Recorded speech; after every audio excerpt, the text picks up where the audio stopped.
काय म्हणताय, उद्या स्कॉलरशिपची परीक्षा आहे आणि हा व्हिडिओ बघितला नाही मग काय मजाच नाही, लक्षात घ्या. त्यामुळे नवीन काही शिकायचा प्रयत्न करू नका.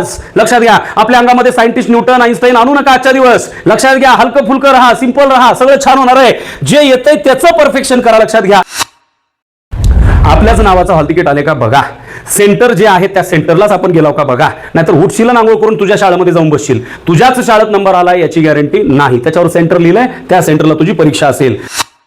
अरे यार, आपले बरेचसे प्रश्न शिल्लक राहिलेले आहेत, तर हा आपल्यासाठी धोका आहे, हा दगा आहे, केलेल्या मेहनतीचा सत्यानाश आहे. म्हणून म्हणतोय एक मिनिटासाठी आपल्याला घड्याळाकडे बघावं लागणार आहे. म्हणजेच घड्याळ असं एकदा हाताला लावलं, समोर जर पेपर ठेवला, 1 मिनिट एक प्रश्न, 1 मिनिट एक प्रश्न, याच फॉर्मॅटमध्ये चालायचं आहे. कुठेही आपल्याला रुतून बसायचं नाही. स्वतःची सही जिथे करायची तिथंच तुझी सही कर, तिकडे बाजूला करू नको, तिथे पर्यवेक्षकाची सही राहते. अजून एक गोष्ट करायची आहे, सोडवलेले प्रश्न किती ते लिहायचं आहे, राहिलेले प्रश्न किती ते लिहायचं आहे आणि एकूण प्रश्न किती ते लिहायचं आहे. लक्षात घ्या, उगाच घाबरून जायचं नाही, गोंधळून. हॉल सापडत नाही, तिथे असतात सर, त्या गुरुजीला विचार, त्या बाईंना विचार, मला माझ्या हॉलमध्ये नेऊन सोडा. हॉलमध्ये गेलास, तुला जागा सापडत नाही, त्यांना विचार, माझं बेंच कुठं आहे, माझा डेस्क कुठं आहे, तिथं नेऊन तुला बसवतील, काळजी करू नकोस. व्यवस्थित. आणि हे सूचना लक्षात घ्या, मॅथ्स आणि बुद्धिमत्तेचे प्रश्न सोडवल्याशिवाय, उत्तर स्वतः काढल्याशिवाय गिरवायचं नाही. माझी शपथ आहे तुला, लक्षात घे, सोडवल्याशिवाय गिरवायचं नाही. मनानं छाटू नको, लॉजिक बिनकामाचं लावू नको. लक्षात ठेव, उत्तर काढल्याशिवाय गिरवू नको. माझं गणित पक्का आहे, मी फक्त त्याचाच नीट पेपर सोडवतो, बाकीचं खड्यात गेलं तर काय हरकत नाही, असं बिलकुल नाही. तुला सगळ्याच पेपरमध्ये पास व्हायचं आहे. लक्षात घे, तुला सगळ्याच पेपरमध्ये पास होणं मस्ट आहे ह्या परीक्षेसाठी. एकाच पेपरमध्ये तुला आउट ऑफ मार्क पडले, दुसऱ्यात कमी पडले तर तू पास होशील असं अजिबात नाही, हे लक्षामध्ये ठेवा. हा व्हिडिओ सगळीकडे शेअर करा, प्रत्येक विद्यार्थ्यांपर्यंत पोहोचवा, म्हणजे त्यांनाही कळेल की उद्या काय करायचं आणि आज काय करायचं आहे, आज काय करायचं नाही, उद्या काय करायचं नाही, हे सगळं तुम्हाला कळण्यासाठी हा व्हिडिओ सगळीकडे शेअर करा. ए भाऊ, तू जर नवीन असतील, तायडे तू जर नवीन असशील तर आमच्या चॅनलला सबस्क्राईब कर, बेल आयकॉन प्रेस करून ऑल सिलेक्ट कर. कारण या व्हिडिओमध्ये मी त्या सगळ्या गोष्टी तुमच्यासोबत शेअर करणार आहे की ज्या तुमच्या स्कॉलरशिप परीक्षेचा रिझल्ट खेचून आणण्यासाठी तुम्हाला अत्यंत महत्त्वाच्या असणार आहेत. ऐन परीक्षेच्या वेळी काय करायला पाहिजे, परीक्षेतले महत्त्वाचे घटक कुठले आहेत लक्षामध्ये घ्या, आणि कुठे आपल्याला कशा पद्धतीनं प्रश्नांसोबत डील करायचं आहे या व्हिडिओमध्ये सगळ्या गोष्टी मी क्लिअर करणार आहे. एक्झाम स्ट्रॅटेजी काय असायला पाहिजे, परीक्षेमध्ये काय करायला पाहिजे, याच्यापेक्षा काय नाही करायला पाहिजे, म्हणजे आपला रिझल्ट येऊ शकतो. काही महत्त्वाच्या गोष्टी ज्या तुला व्हिडिओमध्ये शेवटी कळणार आहेत, लक्षामध्ये घे बाबा. म्हणून म्हणतोय दादा आणि ताई, लक्ष दे. जर का तुला उद्याच्या परीक्षेमध्ये 100% यशस्वी व्हायचं आहे तर ज्या गोष्टी मी आता शेअर करणार आहे तुमच्यासोबत, त्या सगळ्या तुम्ही नीट लक्षात घेणं अतिशय जरुरी आहे, गरजेचं आहे. लक्षामध्ये घ्या, शेवटपर्यंत हा व्हिडिओ बघा आणि उद्याच्या परीक्षेमध्ये भरपूर मार्क्स घ्या. या व्हिडिओच्या माध्यमातून तुम्हाला पेपर कसा सोडवला पाहिजे, काय करायला पाहिजे, काय नाही करायला पाहिजे, अशा सगळ्या गोष्टी क्लिअर होणार आहेत. लक्षात घ्या, स्कॉलरशिप 2026 फायनल गायडन्स, इयत्ता 4थी आणि 7वी या वर्गाची स्कॉलरशिप परीक्षा, last day strategy, exam day tips, नेमकं तुम्हाला लक्षात घ्या, कोणीही बोलणार नाही तुमच्याशी, अशा गोष्टी मी तुमच्यासोबत बोलणार आहे. लक्षामध्ये घ्या बरं का, टेन्शन मध्ये यायचं नाहीये. परीक्षा बऱ्याच वेळेला अभ्यासाची तर असतेच, मेहनतीची तर असते, कौशल्याची तर असतेच, पण कॉन्फिडन्स सुद्धा महत्वाचा असतो. तो कॉन्फिडन्स तुम्हाला व्हिडिओच्या अंती बघायला मिळणार आहे. लक्षामध्ये घ्या आणि कायम स्मरणात ठेवायचं आहे, हा पेपर सोडवत असताना 1 minute is equal to 1 question ही स्ट्रॅटेजी तुम्हाला यशस्वी करून जाणार आहे. ओके, एक एक बाबी या ठिकाणी आपण तपासून बघूया. की आपण पूर्ण वर्षभर मेहनत घेतलेली आहे, म्हणजे मुळात कमीत कमी 6 महिने तरी आपण याची तयारी केलेली आहे. आता 6 महिने का बरं तुम्हाला माहिती आहे, परीक्षाच उशिरा डिक्लेअर झालेली होती. ओके, तर तुम्ही पूर्ण वर्षभर मेहनत केलेली आहे, ती मेहनत वाया जाऊ द्यायची नाही आहे, चुका करायच्या नाही आहेत. म्हणजे काय आहे, आज फक्त कॉन्फिडन्स मेंटेन करायचा दिवस आहे. लक्षामध्ये ठेव बाबा, आज फक्त कॉन्फिडन्स मेंटेन करायचंय तुला, लक्षामध्ये ठेव. आणि मग घाबरायचंय का, अजिबात नाही आहे. स्मार्ट वर्क करायचंय. लक्षात घे बाबा, काय स्मार्ट वर्क करायचंय तेही मी या ठिकाणी सांगणार आहे. पेपर कधीच अवघड नसतो, आपली स्ट्रॅटेजी चुकीची असते. लक्षामध्ये घ्या, म्हणजे आपलं एक्झाम त्या परीक्षेसोबत कशा पद्धतीने डील आपण करतो त्या गोष्टी चुकीच्या असतात, म्हणून आपल्याला रिझल्ट कमी येतो. लक्षात घ्या, म्हणून पेपर अवघड नसतो, आपली स्ट्रॅटेजी चुकीची असते, समजून घ्या. मग नेमकं आज काय करावं म्हणजे आपल्याला परीक्षेमध्ये चांगले मार्क्स पडतील. लक्षात घ्या, आज काय केलं पाहिजे, सगळ्यात पहिल्यांदा हलकसं रिव्हिजन करा. जे काही नोट्स आपण काढले, जे काही फॉर्म्युले आपण फाइंड आउट केलेले आहेत किंवा त्याचं एकत्रीकरण केलेलं आहे, त्याचं व्यवस्थित रीडिंग करून घ्या. म्हणजेच तुम्हाला हलकसं रिव्हिजन करायचं आहे, फार मोठा लोड आज घ्यायचा नाही. तुमचे काही महत्वाचे नियम असतील, महत्वाचे काही शब्दसंग्रह असतील. मराठीमध्ये जर तुम्ही विचार केला तर बरेचसे शब्दसमूहाबद्दल एक शब्द असेल, अलंकारिक शब्द असतील, त्याच्याबरोबर आणखीन काही गोष्टी जसं की म्हणी असतील, वाक्प्रचार असतील, संधी, विग्रह, ह्या सगळ्या गोष्टी आज थोडंसं काय करायचं आहे, ओव्हरलुक करायचं आहे. आधी जे तुम्ही सोडवलेले प्रश्न आहेत त्यावेळेला तुम्ही इम्पॉर्टंट क्वेश्चन म्हणून ज्याला नोंदी केलेल्या आहेत त्याला थोडंसं बघून घ्या. आजच्या दिवस नवीन काही शिकायचा प्रयत्न करू नका, जे येतं ते परफेक्ट करा. बऱ्याच जण आता सध्या काय करत असतात, तर बाबा आता मला ह्याच्यातलं काय येत नाही ते मी बघत बसतो, त्यातलं काय येत नाही ते मी बघत बसतो. हा टाइमपास आहे, लक्षात घे. आज जे येत नाही ते अजिबात बघायचं नाही. अरे बाबा, तुला जे वर्षभर आलेलं नाही ते आता काय 5-6 घंट्यामध्ये येणार आहे का? अजिबात नाही. सो जे येत नाही लिव्ह इट, त्याला सोडून दे. लक्षात घे, विथ कॉन्फिडन्स तुला जे येतंय ना त्याच्यावर जास्त फोकस कर. त्यातला एक पण मार्क तुझा गेला नाही पाहिजे, हे आज तू लक्षात घ्यायला पाहिजे. त्यामुळे नवीन काही शिकायचा प्रयत्न करू नका आज. लक्षात घ्या, आपल्या अंगामध्ये सायंटिस्ट न्यूटन, आईन्स्टाईन आणू नका आजच्या दिवस. लक्षात घ्या, हलकं फुलकं राहा, सिंपल राहा, सगळं छान होणार आहे. जे येतंय त्याचं परफेक्शन करा. लक्षात घ्या, जे येत नाही त्याला आता टक्कर मारायला जाऊ नका, तिथं तुम्हाला मग तुमचा वेळ वाया जाणार आहे. मग आता आज काय करावं सगळेजण सांगतात, पण आज नेमकं काय करू नये हे पण महत्वाचं आहे. आज काय वाचू नये? नवीन चॅप्टर आज सुरू करू नका. सर, मी वर्षभर हे चॅप्टर वाचलेलो नाही आहे, मग आता मी थोडा वाचून घेतो. सॉरी भैया, दीदी लक्षात घे, आज ते तशा प्रकारचं रीडिंग बिलकुल करायचं नाही. नवीन चॅप्टर अजिबात सुरू करायचा नाही. जे आतापर्यंत झालेलं आहे त्याचंच रिव्हिजन कर. लक्षात घे, खूप अवघड प्रश्न आलाय बरं का. म्हणजे आता सध्या तू म्हणजे आत्ता नाव ह्या आजच्या दिवसाच्या रात्रीच्या कंडिशन मध्ये सुद्धा एखादा अवघड प्रश्न आलाय तर तू त्याच्याशी झटत बसू नको. या अवघड प्रश्नामध्ये तुझे 5 ते 10 मिनिट, कधी कधी 20 मिनिट सुद्धा वाया जाण्याची दाट शक्यता असते. सो मग काय करायचं आहे, अशा प्रश्नात अजिबात अडकून बसायचं नाही. समज तू अडकला जरी अशा प्रश्नामध्ये तर लक्षात घे, 9405056954 माझा व्हॉट्सअप नंबर आहे. या व्हॉट्सअप नंबरला तू तुझा प्रश्न टाक, मला फोन कर. भैया, मी तुझ्या प्रश्नाचं उत्तर द्यायला तयार आहे. उद्या सकाळी पेपरला जाईपर्यंत, परीक्षेला जाईपर्यंत मी तुझ्या सोबत आहे. लक्षामध्ये ठेव. काय म्हणू लागले, जरा बघ इकडे, लक्ष असू दे काय सांगतोय. ठीक आहे, तर अशा पद्धतीने अवघड प्रश्नामध्ये वेळ घालवू नका. एका अवघड प्रश्नामध्ये 20 मिनिट घालवण्यापेक्षा 20 दुसरे प्रश्न वाचण्याचा ट्राय करा. आणि सगळ्यात महत्वाचं आहे, आज बेटा दुसऱ्यांशी कंपॅरिझन, तुलना अजिबात करू नका. त्याचं रिझन आहे, comparison kills the confidence. Comparison kills the confidence. लक्षात घे, तुलना केली की आपला कॉन्फिडन्स डाऊन येतो. कारण याच्यामध्ये असं असतं, वर्षभर फर्स्ट, सेकंड, थर्ड रँक पहिले 10 असणारे विद्यार्थी सुद्धा या ठिकाणी फायनल एक्झाम मध्ये अगदी कडेला लावण्याची ताकद तुझ्या अंगामध्ये. लक्षात घे, कारण आहे त्याचं, कारण ऐन वेळेला परीक्षेमध्ये प्रत्येकासोबत काय होईल हे कुणीही प्रेडिक्ट करू शकत नाही, कुणीही सांगू शकत नाही. म्हणून म्हणतोय, आपली तुलना दुसऱ्यासोबत करू नको. तू भारीच आहेस आणि तुला पेपर सोपा जाणार आहे. तू वर्षभर अभ्यास केलाय, तुला कुठलीही अडचण येणार नाही या परीक्षेमध्ये. या विश्वासाने परीक्षेला सामोरे जायचं आहे भया, लक्षामध्ये ठेव. आणि सगळ्यात महत्वाचा जो भाग या ठिकाणी मी तुम्हाला क्लिअर करतोय ते म्हणजे वेळेचं नियोजन करायचं. मोस्ट इम्पॉर्टंट पॉइंट आहे बेटा. कुठलीही स्पर्धा परीक्षा असू द्या, कोणत्याही स्पर्धा परीक्षेमध्ये जर तुमच्याकडे टाइम प्लॅनिंग व्यवस्थित नसेल, टाइम मॅनेजमेंट व्यवस्थित नसेल, then you are definitely fail in the exam. त्यामुळे वेळेचं नियोजन व्यवस्थित करा.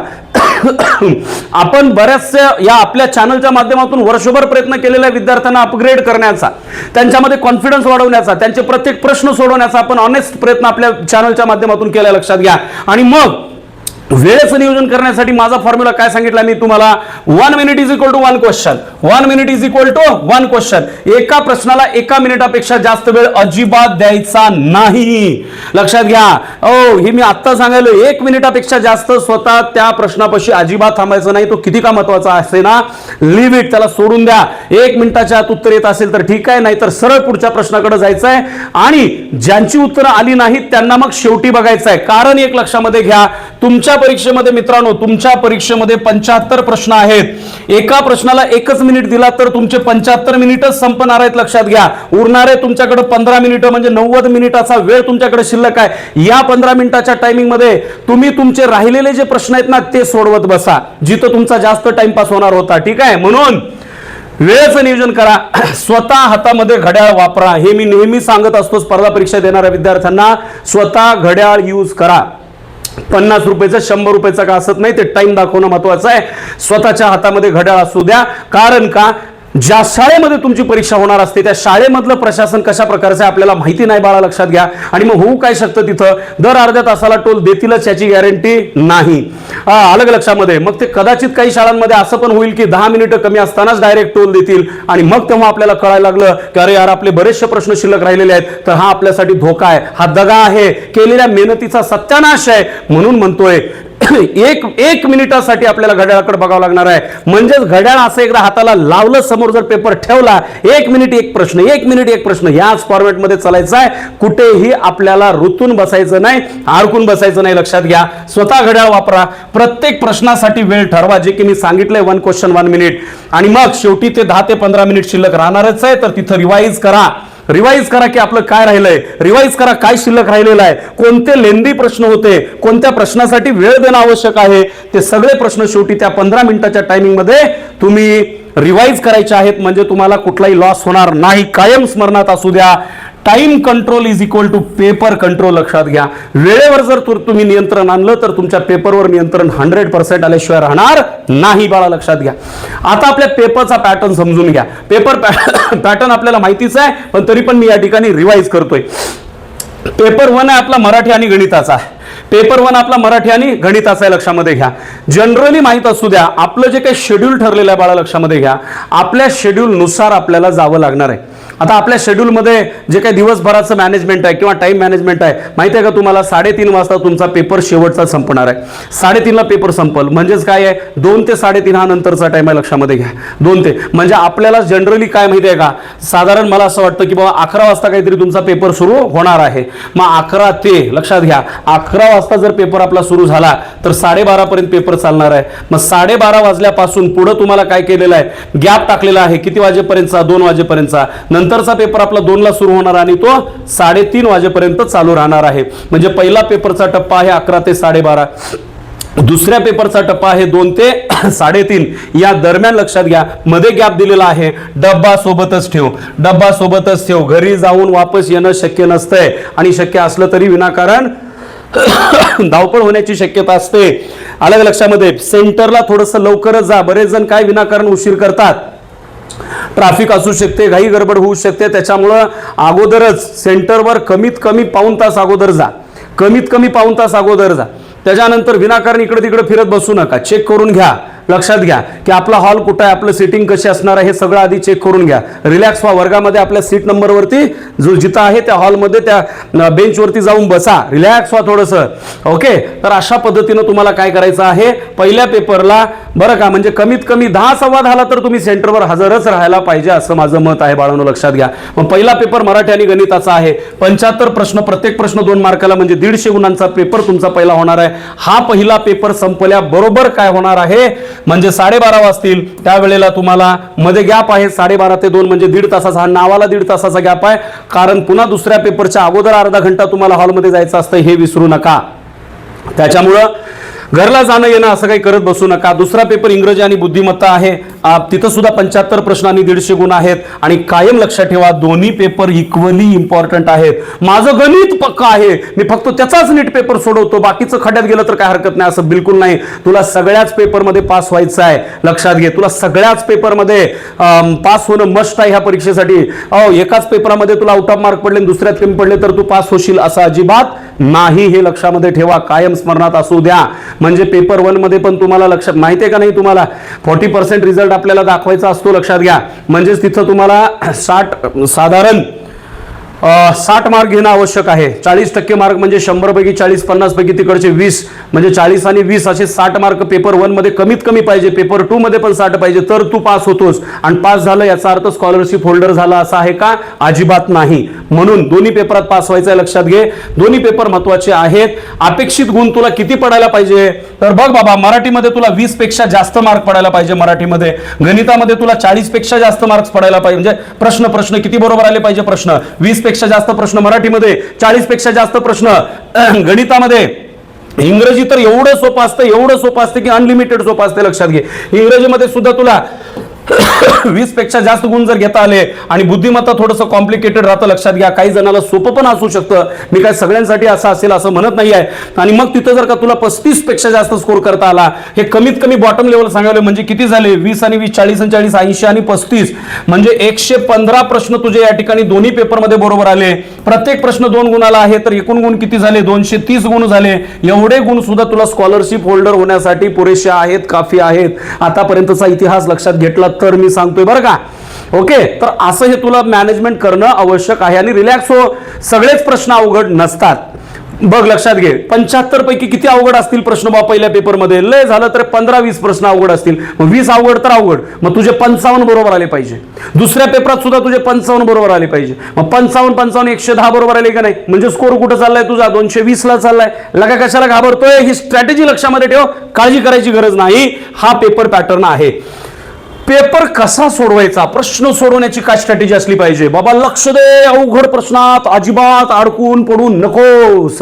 अवघड प्रश्नात बिलकुल अडायचं नाही, आधी सोपे प्रश्न सोडवायचे. बघ, प्रश्न पहिला, दुसरा, तिसरा, चौथा, पाचवा, सहावा, सातवा, काही असेल ते असेल. पहिला येतोय पटकन सोडून टाक, दुसरा येतोय सोडून टाक, तिसरा येत नाही बाजूला खून करून ठेव, ठीक आहे. त्याच्यानंतर चौथा वेळ खायला लागलाय, बाजूला खून करून ठेव. पाचवा प्रश्न सोडव, सहावा सोडव, सातवा येईना गेलाय, बाजूला खून करून ठेव. हे न येणारे सगळ्यात शेवटी बघायचे आहेत, लक्षामध्ये ठेव. वेळ अजिबात वाया घालवायचा नाही. वेळ वाया नाही घालवलास, तुझा स्कोर येतोयच, तुझा रिझल्ट येतोयच, तुला कोणीच आणू शकत नाही, हे कायम लक्षामध्ये ठेव. अवघड प्रश्नाला काय करा, स्किप करा. म्हणजे तिथं काय करायचं, क्वेश्चन पेपरवरती खून करू शकता तुम्ही, तिथं तुम्हाला ओळखू येईल अशी खून करा, त्याला स्किप करा आणि नंतर शेवटी ते बघत बसा. आणि मग शेवटी परत त्या प्रश्नांकडे या. पहिल्यांदा पेपर कंप्लीट करा, नंतर परफेक्ट करा. मुद्दा कळला का, हा गोल्डन रूल आहे. काय, पहिल्यांदा पेपर कंप्लीट करा, नंतर परफेक्ट करा. म्हणजे काय, पहिल्या प्रश्नापासून 75व्या प्रश्नापर्यंत 75 मिनिटाच्या आत गेलंच पाहिजे, म्हणजे पेपर पूर्ण झाला. आता परफेक्शन आणायचं आहे, कुठले राहिले तरी बाजूला काढ त्याला आणि त्याची उत्तरं सोडवत बस, म्हणजे परफेक्ट होऊन जाईल. Complete plus perfect is equal to success. 100% असं होणार आहे, लक्षात ठेव. पुढे लक्षात घे, OMR शीट बद्दल काही गोष्टी महत्वाच्या आहेत, लक्षात घे बाबा. सगळ्यात महत्वाचं आहे, गोल पूर्ण आणि नीट भरा. गोल पूर्ण भरा, नीट भरा. हो, एका प्रश्नाला जर 4 गोल दिलेले असतील बाबा, तर 4 मधला एकच गोल तुला कंप्लीट भरायचा आहे, लक्षात ठेव. बाहेर बी यायचं नाही आणि मध्ये रिकामा पण ठेवायचं नाही. असा कंप्लीट परफेक्ट तुम्हाला भरायचा आहे. एकाचे 2 गोल भरत बसू नका. आलं लक्षात, एकदा एक गोल भरला की भरला, त्याच्यामध्ये दुसरं कुठलं ऍडिशनल ऍड करू नका. आलं लक्षामध्ये. एका प्रश्नाला, चौथीच्या पोरांसाठी सांगायला लागलोय, एका प्रश्नाला तुम्हाला एकच गोल पूर्ण भरायचा आहे. 7वीच्या पेपरमध्ये मात्र 20% प्रश्न असे आहेत, 7वीला बरं का, 7वी बद्दल बोलतोय, 7वीला 20% प्रश्न असे आहेत की जिथं त्यांना 2 गोल म्हणजे भरायचे आहेत, 2 गोल भरायचे आहेत, लक्षात घ्या. 20% आहेत असे, पण तिथं सूचना दिलेली असते 2 पर्यायाला गोल करा म्हणून, ठीक आहे. चौथीच्यांना मात्र एकच भरायचं आहे, एकच उत्तर मार्क करायचं आहे. घाईत चुकीचा गोल भरू नका, एक वॉर्निंग देतोय. OMR मध्ये चूक म्हणजे डायरेक्ट मार्क्स लॉस. उत्तरपत्रिकेवर चूक म्हणजे डायरेक्ट लॉस आहे, हे कायम लक्षामध्ये ठेवा. हे सल्ले मी उगा देना गेलो बेटा, इम्पॉर्टंट आहेत म्हणून तुम्हाला सांगतोय, लक्षात घ्या. हॉल तिकीट आणि एक्झाम मधल्या इन्स्ट्रक्शन आहेत बघा, लक्षात घ्या. अगोदर स्वतःचा हॉल तिकीट व्हेरीफाय करा, आपल्याच नावाचं हॉल तिकीट आले का बघा. सेंटर जे आहे त्या सेंटरलाच आपण गेलो का बघा, नाहीतर उठशील आंघोळ करून तुझ्या शाळेमध्ये जाऊन बसशील, तुझ्याच शाळेत नंबर आलाय याची गॅरंटी नाही. त्याच्यावर सेंटर लिहिलंय, त्या सेंटरला तुझी परीक्षा असेल, लक्षात घ्या. आपला रोल नंबर नीट पाहून घ्या, म्हणजे त्या हॉल तिकीट नंबर जो आलेला असतो तो नीट पाहून घ्या. सूचनांचं पालन करा. हॉल तिकीटवर काही सूचना दिली आहेत जरा वाचून घे, त्या सूचनांचं पालन कर, ते लय महत्वाचं आहे, लक्षामध्ये घे. ओके, आता सगळ्यात महत्वाचं, तुझी जी OMR शीट आहे ना ती पूर्णपणे छापून आलेली आहे, तुझं स्वतःचं नाव त्याच्यामध्ये आहे, त्यामुळे तू लिहायची गरज नाही. तुझा हॉल तिकीट नंबर सुद्धा आहे त्या ठिकाणी, काय तुझा हॉल तिकीट नंबर, बैठक क्रमांक सुद्धा त्या OMR शीटवर छापून आलेला आहे, हे लक्षात घे. तुला काहीच करायचं नाही. चौथीच्या विद्यार्थ्यांना तर सगळंच करून देणार आहेत, म्हणजे उत्तर बी लिहून देणार आहेत का सर, मारवाजवीन कानाखाली, तसं नाही. चौथीच्या मुलांना तर डायरेक्ट फक्त आणि फक्त 1 ते 75 प्रश्नाचीच उत्तरं गोल करायच्यात, बाकी त्यांना काहीच करायचं नाही, लक्षात घ्या. आता इथं काय असतं, आणखीन एक महत्वाची सूचना आहे. आन्सर शीटवरती, OMR शीटवरती सगळ्यात तळाशी, सगळ्यात बॉटमला एक काय केलेलं आहे बघा, लक्षात घ्या. तिथं का नाही दोन ठिकाणी सह्या असतात. एक असते विद्यार्थ्याची परीक्षार्थीची सही आणि पर्यवेक्षकाची सही. जिथं परीक्षार्थीची सही आहे तिथंच तुला सही करायची आहे, लक्षात ठेव. आलं लक्षामध्ये. अटेंडन्स सीट बद्दल पण पुढे मी बोलणारच आहे, लक्षात घे. आलं लक्षात. हे OMR शीट बद्दल बोलायला लागलो, लक्षात घे. म्हणजे खाली तुला त्या ठिकाणी काय करायचं आहे, स्वतःची सही असते. स्वतःची सही जिथे करायची तिथंच तुझी सही कर, तिकडे बाजूला करू नको, तिथे पर्यवेक्षकाची सही राहते. अजून एक गोष्ट करायची आहे, सोडवलेले प्रश्न किती ते लिहायचं आहे, राहिलेले प्रश्न किती ते लिहायचं आहे आणि एकूण प्रश्न किती ते लिहायचं आहे, लक्षात घ्या. आता एकूण तर आपल्याला माहितीच आहे की रे 75 प्रश्न एकूण आहे, त्यातले सोडवलेले किती आहे ते बी तुला लिहायचं आहे तिथं, आणि किती प्रश्नाला तू गिरवलेलं नाही तेही संख्या तुला लिहायची आहे. म्हणजे तुझ्या तपासणीमध्ये फ्रॉड होऊ नये याच्यासाठी हा उल्लेख तुला तुझ्या आन्सर शीटवर करणं भाग पडतंय किंवा महत्वाचं आहे, लक्षामध्ये घे. कळते का मी काय सांगायला लागलोय. किती उत्तरं सोडवले. पण मला काय म्हणायचं माहिती आहे का, एक सिंपल सांगतो तुमच्यासाठी, 75ला 75 गोल करा ना, कशाला उभं घोटाळ्यात पडताय. त्यामुळे न सोडवलेल्या प्रश्नाच्या जागेमध्ये 0 यावं. हे 75 एकूण आहेत, 75 सोडवले, न सोडवलेले 0, विषय संपला. हे करून ठेवा. आता अटेंडन्स शीट वरती तुम्हाला काय आहे, तुमचं हॉल तिकीट नंबर असते छापलेलं, तुमचं नाव असते छापलेलं, तुम्हाला तिथं सही करायची आहे. हॉल तिकीट वरती जी सही तुम्ही केली आहे तीच सही तुम्हाला तिथं करावी लागेल. ओके. तर अशा काही गोष्टी लक्षात घ्या. पहिल्या 5 मिनिटांमध्ये फक्त हे सगळं चेकिंग वगैरे करणं आवश्यक आहे. आता सर आजचं सगळं झालं, उद्या काय करावं. उद्या काय करावं लक्षात घे. वेळेआधी एक्झाम सेंटरला जा. मी म्हणालो ना गर्दी वगैरे असू शकते, शांत राहा, बिलकुल शांत राहा. बिलकुल टेन्शन घेऊ नको. पेपर तुझाच सोपा जाणार आहे, लक्षात घे. प्रश्नपत्रिका नीट वाच. पूर्ण प्रश्न वाचल्याशिवाय उत्तराकडे जाऊ नकोस. आलं लक्षामध्ये. आणि मी करू शकतो, यस आय कॅन, हा कॉन्फिडन्स तुझ्यामध्ये ठेव, लक्षात घे. तू करू शकतोस. आणि मग यस आय कॅन डू, मी करू शकतो, हा कॉन्फिडन्स, हे माइंडसेट घेऊन आपल्याला तिथे जायचं आहे. इतिहास बनाने की चान्स आहे बेटा, लक्षात घ्या. कारण हा पहिला पेपर आहे, लक्षात घ्या. तुमच्या वर्गासाठीचा पहिल्यांदा होणारा पेपर आहे आणि म्हणून फार स्मार्ट पद्धतीने आपल्याला इथं काम करायचं आहे. उद्या काय करू नये. आता काय करावं हे सांगितलंय. आता काय करायचं नाही उद्या. पॅनिक व्हायचं नाही. तो पॅनिक का मतलब क्या, उगाच घाबरून जायचं नाही, गोंधळून. हॉल सापडत नाही, इथे असतात सर, त्या गुरुजीला विचार, त्या बाईंना विचार, मला माझ्या हॉलमध्ये नेऊन सोडा. हॉलमध्ये गेलास, तुला जागा सापडत नाही, त्यांना विचार माझं बेंच कुठं आहे, माझा डेस्क कुठं आहे, तिथं नेऊन तुला बसवतील. काळजी करू नकोस, घाबरायचं बिलकुल नाही. विनाकारण टेन्शन घ्यायचं नाही. OMR ला घड्या पाडायच्या नाही, आन्सर शीटला घड्या पाडायच्या नाही. जे जमत नाही विचारल्याशिवाय लिहू नकोस. जे जमत नाही म्हणजे प्रश्नाबद्दल नाही म्हणालो मी, टेक्निकल दुसऱ्या गोष्टी. प्रश्नाबद्दल तर तुला कुणीच बोलणार नाही आहे उद्या. ओके. त्यामुळे त्याच्यासोबत तर कुस्ती तुलाच खेळायची आहे, लक्षात घे. ही तुझी लढाई आहे आणि ती तुलाच लढायची आहे आणि जिंकणार तूच आहे, लक्षात ठेव. एकाच प्रश्नात जास्त वेळ अडकायचं नाही. No emotional drama. येत नाही ना, आता कसं येत नाही बघतो मी ह्या प्रश्नाचं, अजिबात असं करायचं नाही. Leave it.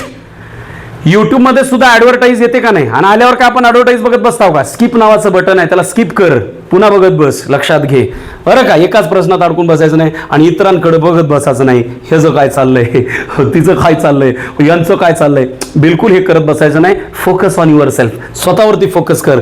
Focus on your paper, not others, लक्षात घे. स्वतःच्या पेपरवर फोकस कर, लोकांवरती फोकस करायचं नाही आहे. आणि एक लक्षात घे बाळा, फायनली तुम्ही ऑलरेडी तयारी केलेली आहे, लक्षात घ्या. तुम्ही ऑलरेडी तयारी केलेली आहे. फक्त कॉन्फिडन्स आणि स्मार्ट वर्क करा. कॉन्फिडन्स आणि स्मार्ट वर्क. आपण छत्रपती शिवाजी महाराजांचे भक्त आहोत, लक्षात घ्या.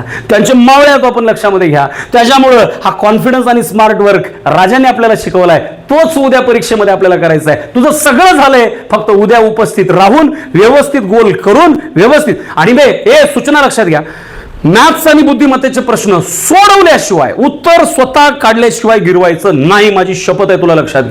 सोडवल्याशिवाय गिरवायचं नाही. मनानं छाटू नको, लॉजिक बिनकामाचं लावू नको, लक्षात ठेव. उत्तर काढल्याशिवाय गिरवू नको.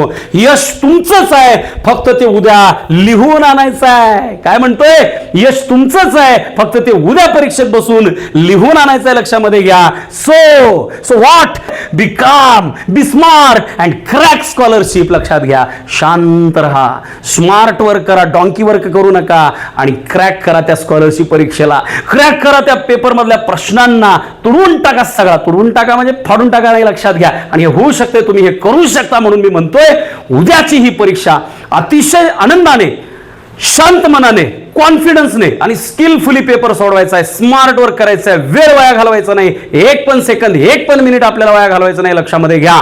हा व्हिडिओ सगळीकडे शेअर करा, प्रत्येक विद्यार्थ्यांपर्यंत पोहोचवा, म्हणजे त्यांनाही कळेल की उद्या काय करायचं आणि आज काय करायचं आहे, आज काय करायचं नाही, उद्या काय करायचं नाही, हे सगळं तुम्हाला कळण्यासाठी हा व्हिडिओ सगळीकडे शेअर करा. ए भाऊ तू जर नवीन असतील, ए तायडे तू जर नवीन असशील तर आमच्या चॅनलला सबस्क्राईब कर, बेल आयकॉन प्रेस करून ऑल सिलेक्ट कर. लक्षात घे, यशस्वी तेच होतात जे योग्य डायरेक्शननी प्रयत्न करतात. तुमची डायरेक्शन करेक्ट आहे, आता फक्त त्याच डायरेक्शनवर कायम राहण्याची गरज आहे. उद्या होणाऱ्या ह्या परीक्षेसाठी तुम्हाला अनंत हार्दिक शुभेच्छा देतो आणि इथे थांबतो. धन्यवाद. जय हिंद, जय भारत.